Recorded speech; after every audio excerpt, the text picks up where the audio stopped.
Hello friends, in this short and brief video presentation, I will discuss alternative tax regime as it is applicable to the individuals having salaried income. Section 115 BAC all capital was added by the Finance Act 2020 in the Income Tax Act with effect from 1st April 2021. It is applicable to individual and HUF. It is also applicable to individual and HUF having income from business or profession as well as income from other sources, salary, etc. In this brief presentation, I will discuss the provisions applicable to individual having income from salaries and other income and not having any business income or professional income. The main objective of introduction of this section is simplification of the Income Tax Act. Now I will briefly explain the provisions. The section intends that the assessee opting for alternative tax regime ATR will be required to pay income tax at the reduced rate as mentioned in the said section, but at the same time certain deductions as provided in that section will not be available to the assessee. The reduced rates of income tax starts at 5% and goes up to 30% after taxable income of rupees 15 lakhs. In the normal provisions, the maximum rate of 30% is applicable after a taxable income of rupees 10 lakhs. Now the following deductions will not be available to the assessee opting for ATR. Standard deduction of rupees 50,000 under section 16 from the income from salaries. Interest on housing loan up to rupees 2 lakhs for self-occupied house property. No deductions under chapter 6A is available. Mainly the deductions are in respect of LIC, PPF, NPS, PF and other contributions up to rupees 1,50,000. Mediclaim insurance premium under section 80D.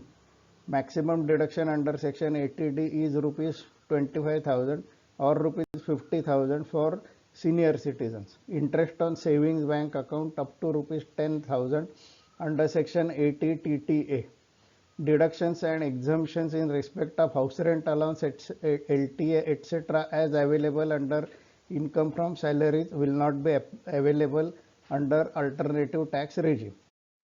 Only deduction available is in respect of the employer's contribution to NPS under section 80 capital CCD subsection 2. That maximum deduction is rupees 50,000.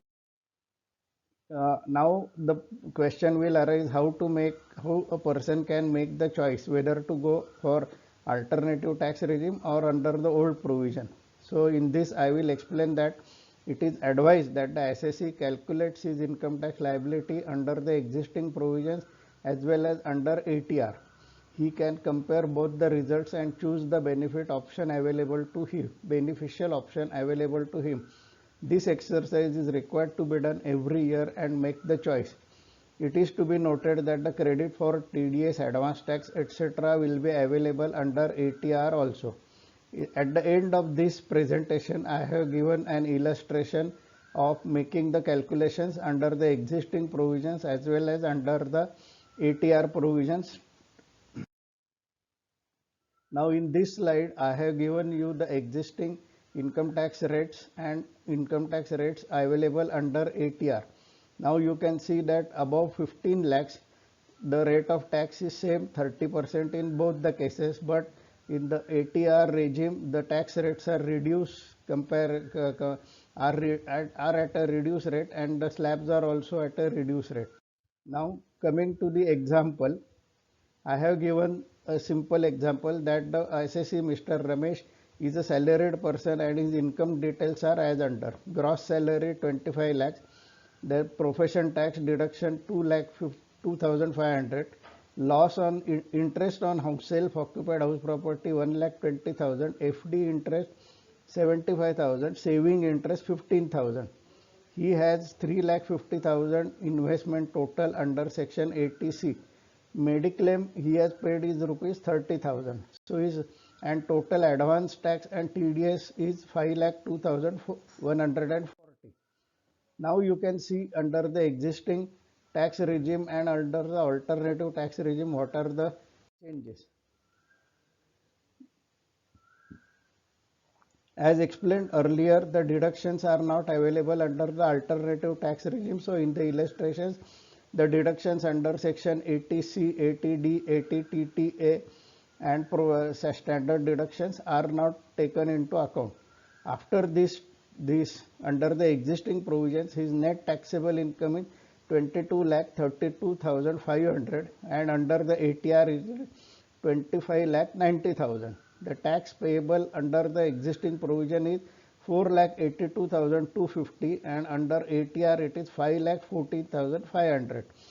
And after addition of education cess at 4%, his total tax payable is 5,01,540 under the existing provisions and 5,35,080 under the ATR provision. So in this case, it is not advisable for Mr. Ramesh to go for ATR regime, and it is better for him to file the return and claim the income tax liability under existing provisions only.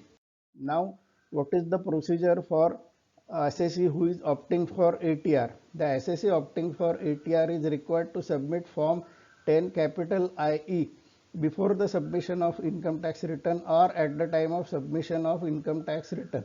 This is required to be filed online on e-filing portal of the income tax. The form is required to be submitted every year when the assessee decides for opting ATR.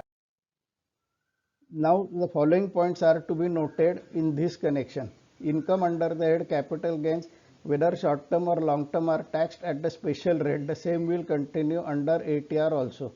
This means tax liability under ATR is required to be calculated without taking into account the income under the head capital gains. Higher education cess surcharge in respect of higher taxable income will also be applicable in the ATR regime also. I hope you will find this presentation helpful. Thank you.